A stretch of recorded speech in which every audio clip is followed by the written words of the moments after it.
18వ లోక్సభ కొలువుదీరిన విషయం తెలిసిందే.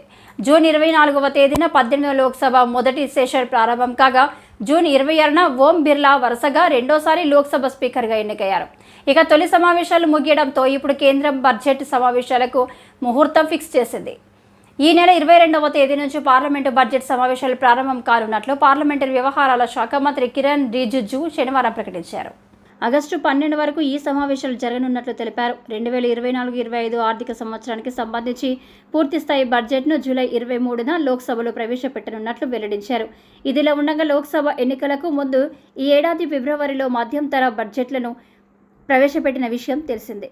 ఎన్నికల అనంతరం పూర్తి స్థాయిలో బడ్జెట్ ప్రవేశపెట్టనున్నట్లు ప్రభుత్వం అప్పట్లో తెలిపింది. ఈ నేపథ్యంలోనే కొత్త ప్రభుత్వం కొలువుదీరడంతో 2024-25 సంవత్సరానికి సంబంధించి పూర్తి స్థాయి బడ్జెట్ను కేంద్ర ఆర్థిక మంత్రి నిర్మలా సీతారామన్ సభలో ప్రవేశపెట్టనున్నారు.